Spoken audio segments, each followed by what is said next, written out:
some criminal cases in this country are actually completed has slowed down since a relatively critical report that came out in June 2010. And this is actually the finding of a follow-up report. There's another report that has been published by the Criminal Justice Inspectorate. I want to speak to Dr. Michael Maguire, who is the Criminal Justice Inspector. Michael, good morning. Good morning. Yes, just in relation to this, what are these findings? Because if it has slowed down even more, it must be grinding to a halt. Well, I wouldn't use that language. I mean, the background to this is that we, as you said, we did a report in 2010 which set out the way in which and the speed with which cases progress through the criminal justice system. And what I said was that I would do an annual report to the Minister to provide an independent view as to the extent to which progress was being made. So this is the first report that we've done looking at performance since the previous inspection. And I think the overall message for me is that we were disappointed, I think, to learn that delays remain a significant issue within the justice system. Broadly speaking, there are about 5 categories of cases broken into adults and charge and summonses and youth cases. Of those 5, 2 had improved slightly. But 3 of the cases, particularly those that accounted for most people going through the justice system in the magistrates' courts, and particularly with regard to young people, performance had actually decreased. So that we're talking about, in relation to youth cases, for example, an increase from 256 days on average to 290 days, and for adults 220 days to 270 days, which is an increase of 22%.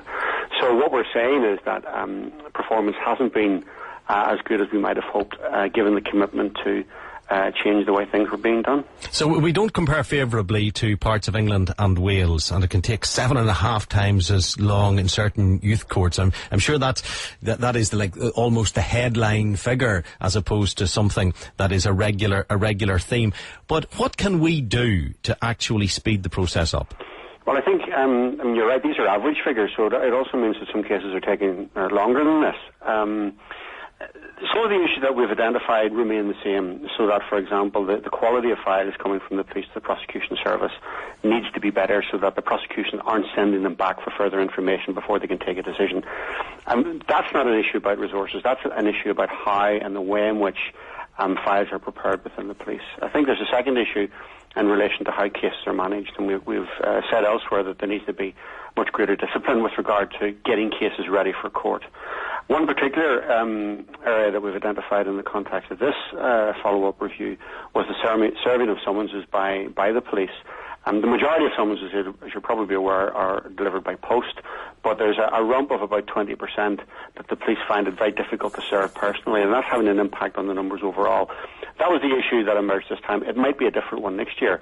The point is that this is an area that needs to be kept under review, that you need to use the kind of information that you have in order to be able to take decisions to do things differently. So no single agency within the justice system would be able to sort this out on their own? That's part of the issue, because this is some of the issues are within the control of the justice organisation. So we're talking about the police, prosecution service, the courts, forensic science.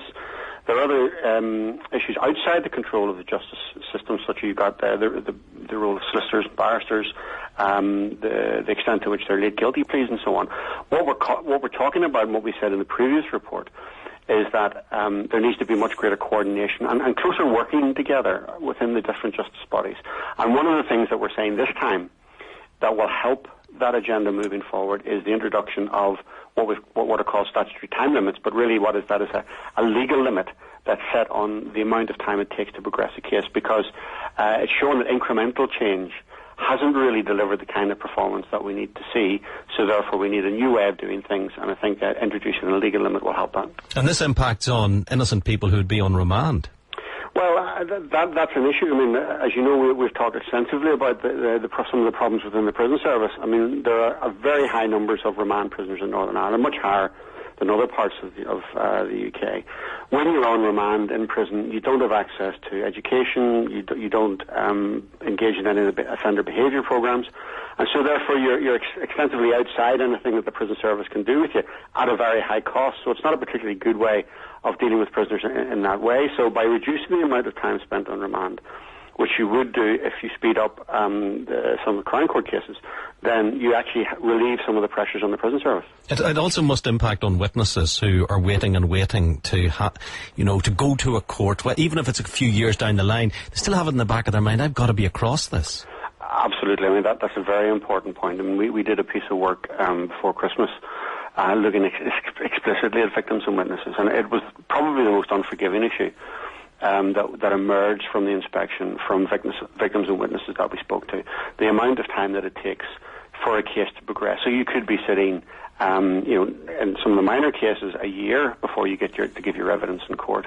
And the pressures that places on an individual who's been the victim of a crime, but also to do with the quality of evidence, if you're waiting 3 years to give that evidence, isn't good for the administration of justice. So you're right, it does have an important impact on victims and witnesses. And are you confident that everyone who is tasked with delivering justice in this country is listening to what you're saying and analysing your survey?